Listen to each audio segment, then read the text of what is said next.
MZ세대 표심 공약은 분명히 맞는 것 같고 그리고 이제 사실 긴급재난지원금 전국민 지급도 MZ세대 공약인 측면이 있습니다. 그래요? 왜냐하면 소상공인한테만 지원하게 되면 거기 2030 세대에 많이 빠지게 되죠. 아무래도 소상공인은 좀 그렇겠구나. 그런 것들도 좀 깔려 있다고 보는데 근데 저는 이재명 후보가 이렇게 정책을 내가 해드릴게 이런 식으로 던지는 거는 좀 효과가 떨어진다고 봐요. 그러니까 어제도 보니까 뭐 언론에 20대 여성 특히 여성인들이 두 후보를 어떻게 느끼고 있느냐 했을 때 윤석열 가부장적이고 이재명 진정성 부족 이런 기사가 났거든요. 그러니까 주로 이재명 후보가 뭘 해드릴게라는 쪽으로 접근을 하는데 그걸로는 좀 힘들다. 왜냐하면 2030의 현재 정치권이라든지 또 민주당이라든지 이쪽에 대한 반발은 꽤 맥락이 있습니다. 어떤 맥락?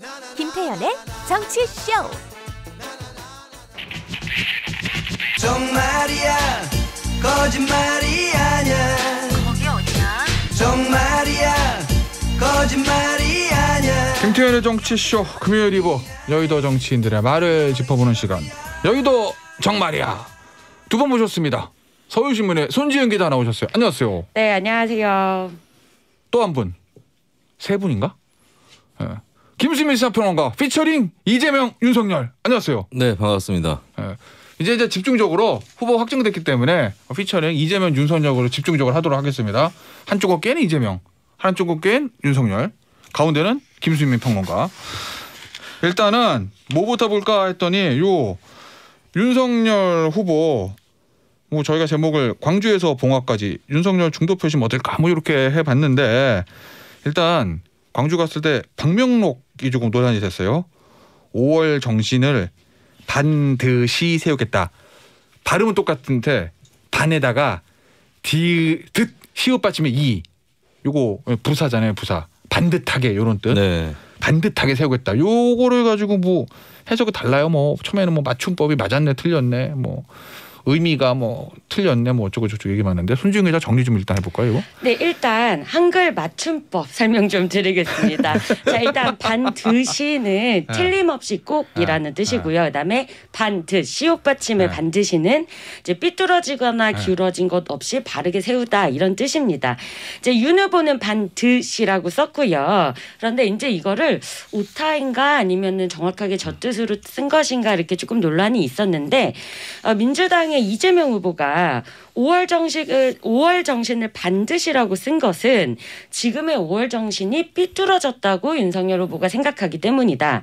그리고 이것은 5월 정신을 모독한 거다. 이렇게 이제 비판을 한 겁니다. 그래서 이 논란이 계속 불거졌고요. 그런데 이제 어제는 또 지금 이재명 후보의 공동선대위원장인 민주당 홍영표 의원이 이제 4월에 민주당 당대표 선거에 출마했을 때 이 같은 장소 5.18 민주묘지에서 방명록을 썼는데 거기에서도 이제 민주주의를 반드시 지키겠다라고 쓴 이제 방명록이 있어요. 그 반드시는 시옷 받침 반드시. 예, 맞습니다. 그래서 이제 윤 후보도 이건 실수가 아니다. 똑바로 세우려는 그런 뜻이다. 뭐 이렇게 설명을 했었는데 그리고 이제 조금 전에 이제 더 팩트에서 국립국어원에 문의를 한 기사가 하나가 나왔는데 네, 그리고 이제 국립국어원 아시다시피 트위터에도 저희가 뭐 궁금한 거 물어보면 답을 해주거든요. 근데 이제 문법적으로 틀리지 않다. 그러나 이거는 정치의 영역이기 때문에 공식 입장을 밝힐 수는 없다. 이런 상황입니다. 윤석열 후보가 이렇게 얘기하고 싶을 것 같아요. 국립공원에 물어보십시오. 왜 이렇게 썰렁하죠? 네. 반응이 별로 안 좋은데 네. 오늘은? 네. 국립공원에 입건하라 하십시오. 입건이요? 네. 입건? 이건 좋다. 예. 네. 어떻게 봤어요? 이거 방명록. 근데 이게 뭐 여야 대선 후보들의 숙명일 수도 있을 것 같은데 어디 가서 방명록 쓰는 거 가지고 뭐 그동안 뭐 얘기 많잖아요. 항상 맞춤법이 틀렸네, 맞았네, 의미가 어땠네 이러고.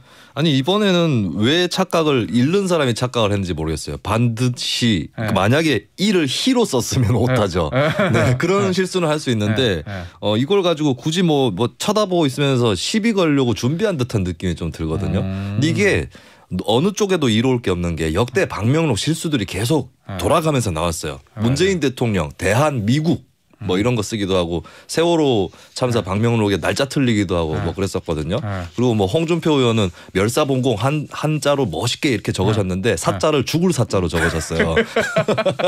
예, 사사로울 사자를 적어야 되는데 근데 그런 실수 할 수도 있는 거고 뭐 반기문 전 총장은 그 노무현 전 대통령 추모 방명록에 사람 사는 세상이라고 적어야 되는데 사람 사는 사회 뭐 근데 그게 그거잖아요, 사실. 사실 그건 네. 그렇지. 그래서 자꾸 이런 걸로 구설을 좀 만드는 거는 좋지 않다. 그 결국에 이러다가 이번에도 홍영표 의원이 과거에 그렇죠. 거꾸로 반듯이 지키겠습니다라고 쓴 방명록이 나왔거든요. 근데 이 경우는 지키겠습니다하고 어울리는 건 사실 반드시 쪽이 더 어울리죠. 네, 뭐 지키는데 굳이 이렇게 반듯하게 지킬 필요는 없잖아요. 맞아요. 네, 그래서 그런 것들 일일이 다 불러내면 되게 곤란하다는 생각이 듭니다. 알겠습니다. 일단 윤석열 후보가 광주 갔다가 목포 갔다가 이제 봉화마을 갔잖아요. 봉화마을에서 이런 말을 했다고 하는데 첫 번째 정말이야. 저희가 들어보겠습니다. 김대중 대통령과 이 노무현 대통령 두 분 다 통합을 강조하셨고 두 분 다에게 이런 정신을 좀 잘 배우도록 이렇게 하겠습니다. 예, 아니 노무현 전 대통령한테는 소탈하고 서민적이라고 하고 나는 그러면 아니라는 얘긴가? 섭섭하네. 나 진짜 지금 우리가 준비한 BGM 나온 건 줄 알았어요. 아 저도요. 네. 근데 약간 톤이 달라서 딱 보니까 오. 예. 예, 저도 소탈하고 서민적이었습니다. 그렇죠. 근데 이게 얼마 전에 이재명 후보가 박정희 전 대통령 뭐 산업화에 큰 성과가 있다. 이게 후보 수락 연설에서 박정희 대통령이 했단 말이에요. 네. 그리고 이 윤석열 후보는 후보로 확정되고 첫 행보가 이제 광주는 뭐 당연히 가는 건데 목포 봉화마을 대구가 아니고. 네. 그래서 이제 죄송합니다. 김대중 대통령하고 노무현 대통령이 한 거잖아요. 상대 정파의 대통령들을 불러낸 거예요. 이거 역시 중도 확장을 위한 노림수다. 이재명 후보도 윤석열 후보도 이렇게 봐도 되는 거예요? 네, 중도 확장을 위한 이제 포석은 당연하고요. 그리고 네. 저는 이제 이 각각의 좀 단점을 극복하려는 메시지를 담았다고 보거든요. 각각의 자기의 네. 단점 극복. 그러니까 윤석열 후보 같은 경우에는 어제 이제 나왔던 메시지가 나는 정치적 보복을 하지 않겠다. 그리고 또 노무현 전 대통령 수사와 관련해서 논두렁식에 관련에 대해서 사과할 생각이 없느냐 질문이 나왔는데 나는 더 이상 검찰을 대표하는 사람이 아니다라고 말했습니다. 그러니까 이제 이 정치 보복을 할 것이다라고 우려하는 국민들이 굉장히 많잖아요. 근데 이 부분에 대해서 나는 그러지 않을 것이다라고 이야기를 한 거고 이제 이재명 후보 같은 경우에는 이제 이재명 후보가 대통령이 되면 분배만 하는 거 아니냐. 기본소득, 기본주택, 성장은 없는 거 아니냐. 이제 이런 우려가 계속 나오니까 1호 공약도 전환적 공정 성장을 들고 나왔고 박정희 대통령이 이 경부고속도로를 깔았던 것처럼 나는 에너지 고속도로로 성장을 하겠다. 그러니까 이런 자신의 어떤 단점, 국민들이 우려하는 부분에 대해서 좀 반박하는 메시지 행보를 보였다고. 제가 이번에 소름이 다 돋았어요. 왜냐하면 제가 지난 8월에 한 라디오 프로그램에서 이재명 후보 인물 탐구를 제가 구성을 해서 진행을 했었거든요. 그때 제가 타이틀로 뭐라고 잡았냐면 21세기 새마을운동가 라고 잡았어요. 그리고 제가 듣기로는 이재명 캠프의 반응이 괜찮았다고 해요. 그렇다면은 박정희 마케팅을 할 것이다. 예, 결국에는 하게 된 거고 제가 한 2, 3개월 앞서서 내다본 것이었죠. 그다음에 이재명 후보가 박정희 전 대통령 얘기를 에너지 고속도로 얘기하면서 꺼냈잖아요. 제가 그걸 딱 듣고 다음 차례는 윤석열이 김대중 얘기를 꺼낼 것이다 라고 예언을 했습니다. 이거 다 남아있어요 인터넷에. 네. 그랬더니 실제로 윤석열 후보가 김대중 마케팅을 하고 있는 거예요. 그러니까 이제 자기 자랑은 됐고 평가 이제. 저는 김수민 씨의 부하입니다. 김수민 씨가 확 끄는데요. 이재명 후보 캠프도 김수민 평가 좋아할까 안 좋아할까 막 헷갈리네. 좋아할 필요도 없고 싫어할 필요도 없습니다. 네. 근데 참 이거 보면은 이런 게 있어요. 후보 때는 보면 다 말씀하신 대로 단점을 메꾸기 위해서 상대 정파를 배려하는 거 이런 거 막 하는데 누구냐 집권만 하면 원래대로 돌아가. 용수철인지. 참 희한해요. 집권하고 나서도 선거운동 기간 중에 했던 거 그대로 지키면 훌륭한 대통령이 될 텐데. 근데 이번에 제가 성대모사를 연습하면서 깨달은 건데 이재명 후보하고 박정희 전 대통령하고 목소리가 좀 비슷한 부분이 있고 그래요? 그리고 윤석열 후보하고 김대중 전 대통령하고 목소리 좀 비슷한 게 있습니다. 그래요? 내가 부하가 아닙니다. 예, 내가 부하가 아닙니다. 약간 비슷한 계열 아닙니까? 이거 너무 없다. 잠깐 마이크 끊을 수도 있어요. 이러면. 일단 윤 후보 얘기 마지막으로 요거 하나 해볼게요. 선대위 있잖아요. 네. 지금 뭐 인선 가지고 뭐 난리인 것 같은데 얼마 전에 손준 기자 단독 기사도 쓰셨던데 어때요 지금 선대위 단독. 구성? 오. 네. 저는 이제 인선 저희가 지금 굉장히 다 열심히 취재를 하고 있고요.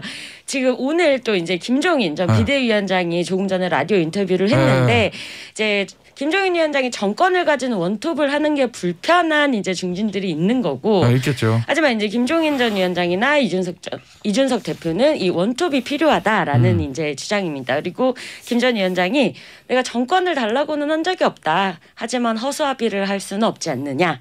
그리고 달란 얘기잖아요. 네, 그리고 주변 사람들에서 누구를 쓸지 그리고 쇄신을 할지 혁신을 할지는 윤석열 후보의 능력이다. 그리고 나는 그걸 보고 가겠다.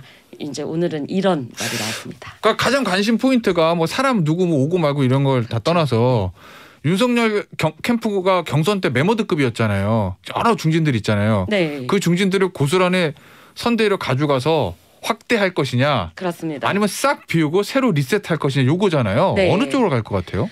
일단 확장형과 쇄신형 이걸 두고 이제 계속 의견이 오가고 있는 건데 민주당은 확장형이었고 그죠? 예. 그런데 이제 민주당이 약간 이 경선 후유증을 달래기 위해서 조금 억지로 메모들을 꾸린 측면이 있어요. 그러니까 13명의 그 다선 의원들이 다 같이 공동위원장을 맡아서 사실 별로 이 역할의 차이가 없는 편이거든요. 그래서 이제 국민의힘 안에서도 이거랑은 조금 다르게 가야 되지 않냐 이런 의견도 나오고 있습니다. 국민의힘은 결정적으로 민주당하고 다른 부분이 민주당 같은 경우는 제가 들어가지 않으면 상태가 굉장히 엄중해질 겁니다. 요게 되는 거고. 맞아. 그러니까 확장을 할 수밖에 없고. 국민의힘은 대놓고 얘기했어요. 홍준표 의원이. 나는 당을 분열시킬 힘도 없고. 라고. 진짜 비슷하다. 그래서 내부를 너무 신경 안 써도 된다. 국민의힘은. 네, 그래서 뭐 쇄신형 이런 얘기가 나올 수 있는 거죠. 김수미 평론가 예상 앞서 이재명 후보 예상은 다 맞췄잖아요. 윤석열 후보 첫 번째 행보까지. 네. 그럼 이번에 맞춰봐요. 쇄신형 될 것 같아요?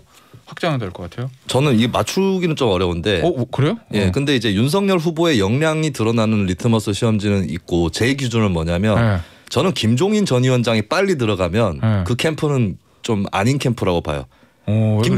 김대중이네 아까 말씀했어. 김종인이 무슨 컴퓨터 고장 나면 부르는 형이나 아빠도 아니고 심심하면 김종인 부르고 이런 거는 아니라고 봐요. 저는 진짜 실력 있는 캠프는 김종인 전 위원장이 없는데 마치 김종인 전 위원장이 구성한 듯한 캠프. 예, 그거를 윤석열 후보와 이준석 대표 본인들 손으로 해야 되는 거고 진짜 잘 돌아가면 김종인 전 위원장은 선거 앞두고 막판에 결합할 것이다라고 봅니다. 예, 그러니까 김종인한테 매달리는 그 자체로 잘못이다. 그러니까 실수다. 윤석열 후보의 정치력의 리트머스라 하는 그런 예상은 어떻게 해야 그 리트머스 시험지가 좋게 되는 거예요? 김종인이 없는데 김종인이 만든 것 같은 캠프. 쇄신형으로 가야 된다는 말씀이시구나. 그렇죠. 손지은 기자는 쇄신형으로 가야 돼요? 확장은 가야 돼요? 그런데 이제 또 곤란하시겠구나 지금. 쇄신형으로 가야 됩니다. 그러면 이제 캠프 취재를 갖다 중진들이 뭔선 우리 나가란 얘기야 이러니까 안 물어볼게요. 손지은 기자한테. 이제 취재가 곤란하시면 안 되니까. 네, 다음 단독을 기대하겠습니다. 이재명 후보 얘기 좀 해볼까요? 2030 표심 잡기 비책 이거 마련했다는 건데 다음 정말이 한번 들어볼게요. 가상자산에 대한 과세 문제는 두 가지 이슈가 있는데 첫째는 언제부터 할 거냐. 두 번째는 세율의 문제라든지 소득세 부과하는 시점과 맞춰서 한 1년쯤 연기하는 것이 저는 맞다고 생각하고 당에 그런 요청을 지금 드리고 있습니다. 정책적인 이슈를 꺼낸 거잖아요. 사실 가상자산 비트코인 문제가 현 정부 내에서도 계속 어떻게 해야 되나 이랬는데 현 정부의 방침과 좀 다르게 가겠다는 거죠? 네, 지난 9월에 이미 당정이 2022년, 그러니까 내년 1월 1일부터는 이제 지금은 가상자산으로 돈을 벌어도 이제 세금을 매기지 않았거든요. 그런데 이제 250만 원 이상을 벌면 거기에 대해서 이제 한 20% 정도 이제 세금을 매기겠다 이겁니다. 그런데 이제 이거를 당정이 지난 9월에도 내년 1월부터는 과세를 하겠다라고 했는데 이재명 후보가 이거 유예해야 한다. 그리고 이 양도소득세를 내야 하는 범위도 그 기준도 500만 원까지 상향을 해야 된다. 이걸 이제 본인의 공식 이제 공약으로 이야기를 하고 당과 청와대에도 요청을 한 겁니다. 이거를 가지고 이제 평가가 2030 표심을 잡기 위한 정책이다. 그리고 또 하나가 문정부의 차별화에 들어갔다. 이런 평가가 나오던데 그런 거 다 고려한 거겠죠? 이재명 후보 입장에서는? 네, 일단 문재인 정부와의 차별화 부분 분명히 있는 것 같고 이 부분은 저는 어느 정도는 보통의 권력 공식에서 청와대에서 양해를 좀 할 것이다라고 봐요. 이 정도는 호호호 필요하면 나를 밟고 가세요. 뭐 이런 얘기를 할 수도 있는 거죠. 대통령 입장에서는. 그렇죠. 왜냐하면 정권을 재창출해야 된다는 것이 또 중요한 과제이기 때문에 그런 부분을 좀 소화하는 것 같고 MZ세대 표심 공약은 분명히 맞는 것 같고 그리고 이제 사실 긴급재난지원금 전국민 지급도 MZ세대 공약인 측면이 있습니다. 그래요? 왜냐하면 소상공인한테만 지원하게 되면 거기 2030 세대에 많이 빠지게 되죠. 아무래도 소상공인은 좀 그렇겠구나. 그런 것들도 좀 깔려 있다고 보는데 근데 저는 이재명 후보가 이렇게 정책을 내가 해드릴게 이런 식으로 던지는 거는 좀 효과가 떨어진다고 봐요. 그러니까 어제도 보니까 뭐 언론에 20대 여성 특히 여성인들이 두 후보를 어떻게 느끼고 있느냐 했을 때 윤석열 가부장적이고 이재명 진정성 부족 이런 기사가 났거든요. 그러니까 주로 이재명 후보가 뭘 해드릴게라는 쪽으로 접근을 하는데 그걸로는 좀 힘들다. 왜냐하면 2030의 현재 정치권이라든지 또 민주당이라든지 이쪽에 대한 반발은 꽤 맥락이 있습니다. 어떤 맥락? 불공정, 내로남불, 무책임으로 흐르는 이 맥락이 있기 때문에 예를 들면은 이 정부 초기에 남북 단일팀 논란 때 그 20대는 많이들 반대를 했죠. 근데 여기에다 대고 뭐 반통일적이다, 뭐 보수적이다 이런 식으로 낙인을 찍었던 것이 당시에 좀 정치권에 특히 민주당 쪽에 기류였었거든요. 이런 부분들부터 다시 좀 살펴나가면서 해 나가야 이제 공약도 힘을 받는다. 이 말씀을 좀 드립니다. 알겠습니다. 손준 기자. 이재명 후보 캠프에서 백브리핑 안 받는다고 그러잖아요. 네. 이거 사실은 기자들 입장에서 백브리핑 안 받는 거는 사실 되게 불편한 건데. 그래서 지금 왜 그런 계속 거예요? 충돌이 일어나고 있는데 그리고 이제 문제가 진짜 지금은 공식적인 입장은 선대위가 꾸려졌으니 이제 공식적인 메시지가 나가도록 하겠다 이 취지인데 이제 언제부터 백브리핑을 하지 않기 시작했느냐. 지난 5일입니다. 이때가 이제 정진상 캠프 부실장이 유동규 전 본부장 압수수색 당시에 전화를 했다. 이 사실이 알려지고 이제 이 부분을 묻는 질문이 시작된 날부터 공교롭게 이 시기가 이제 일치를 한 거죠. 그리고 원래 이제 정치인마다 다 스타일이 있는데 이재명 후보는 말하는 걸 굉장히 좋아합니다. 기자들과 소통하는 걸 좋아하는데 이 부분을 두고 지금 매끄럽지 않아서 지금 굉장히 말진들과 캠프 사이에 지금 전선이 형성되고 있습니다. 어느 순간 좀 지나면 다시 백브리핑 하지 않을까요? 안 하고 대선 내내 기간 중에 안 할 수는 없진 않나? 그런데 이제 선대위 쪽에서 얘기한 게 문재인 후보도 하지 않았다. 그래요? 이 사례를 들었기 때문에 이제 계속 하지 않겠다라는 취지로 알겠습니다. 저 마지막 정말이야는 저희 우리 김수민 평론가가 준비하셨다고 그런 그렇게 원고에 써 있어요. 네네. 뭘 준비했는지 저도 한번 들어보려고. 일단 비지 깔아드릴게요. 들어보시죠. 정말이야 거짓말이 아냐 실망입니다. 이런 것 갑자기 시키고 이번 대선은 음주운전자와 초보운전자 간 대결입니다. 음주운전 경력자보다 초보운전이 더 위험하다고 생각합니다.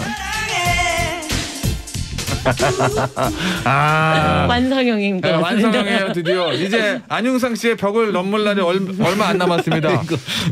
이제 안윤상 씨 벽을 넘으려면은 죄송합니다. 제가 전파로 연습을 한 것 같아가지고 집에서 해야 될 건데 사람이 바뀔 때마다 조금 덜 됐습니다.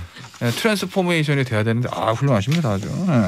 저기 이거 이게 안철수 후보 같은 경우 음주운전이 위험하냐 초보운전이 위험하냐 이게 아마 중의적 표현으로 안철수 후보 입장은 음주운전자는 아마 좀 이재명 후보를 지칭하는 것 같고 초보운전자는 윤석열 후보를 지칭하는 것 같은데. 근데 저는 어쩌면 이재명 후보가 지칭한 초보운전 경력자라는 표현은 혹시 안철수 후보가 아닌가. 그래요? 왜냐하면 이제 그 맥락을 보면 깨끗할 수는 있어도라는 표현이 나오거든요. 근데 이재명 후보가 윤석열 후보를 깨끗하다고 생각하지는 않을 거잖아요. 그렇다면 본인한테 그 말을 던진 안철수 후보한테 한 얘기는 아니었을까 이런 생각도 듭니다. 저 김수민 평론가.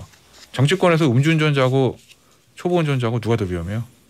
되게 어렵고 위험한 질문이다 이거. 정치에서는 제가 술 깬 지 오래됐습니다. 이 목소리 아닌데 죄송합니다. 아니래요. 이재명 후보께 사과드립니다. 누가 더 어느 게 더 위험해요? 초보운전하고 음주운전하고. 근데 이런 식으로 프레이밍이 되면 초보운전이 덜 위험하다고 다들 생각을 하죠. 음주운전은 음주 그 자체로 문제이기 때문에. 그래서 이재명 후보가 이 프레임을 빠져나오고 다른 프레임으로 갈아 끼는 시도를 하는 게 좋았죠. 근데 이렇게 뛰어들어 버리는 바람에 아무리 잘 얘기를 해도 헤어나오기 어려운 그런 상황이 된 것 같아요. 오, 그렇구나. 근데 이거는 이제 이재명 후보의 기본 입장이 이제 자기가 생각하는 정치가 뭐냐에서 이제 설거지론을 굉장히 많이 얘기를 했었는데 뭐냐면 일을 아무것도 안 하면 접시는 절대 깨지지 않는다. 열심히 일하는 사람이 설거지를 열심히 하니까 접시가 깨진다. 이 얘기를 굉장히 여러 번 이야기를 했었거든요. 그 남자는 설거지 같은 거 하면 안 돼요. 이게 실제 있었던 말이다. 홍준표 의원 예전에 전 대표 시절에. 그 얘기구나. 우리가 이제 뭐 초보 운전, 술 먹고 운전 요게 아니라 중의적 표현으로 아무것도 못하는 능력 없는 사람보다 뭐 좀 사고는 나더라도 능력 가지고 일을 추진하는 사람이 낫다. 이런 취지인 거구나. 네, 그러니까 이 음주운전이 그러니까 초보 운전이 음주운전보다 더 위험하다는 건 아마 이제 진심일 겁니다. 이제 아마 이제 말의 표현이 잘못되고 이런 불법적인 행위를 갖고 뭐가 나으니 이렇게 얘기를 하면 안 되는 건데 이제 기본적으로 자신이 정치를 어떻게 생각하는지는 이제 좀 그 부분에 가깝다고. 이따 정주영 전 회장의 철학과 이재명 후보의 철학이 상통하죠. 왜 안 되는데? 왜 안 돼? 그러니까 하면 되지. 네. 저 당분간 마이크 좀 꺼주세요. 억지로 만들어내는 것 같아 지금은. 알겠습니다. 오늘 저 여의도 정말이야 여기서 마무리하도록 할게요. 지금까지 손지훈 기자, 김수현 평론가였습니다. 감사합니다. 감사합니다.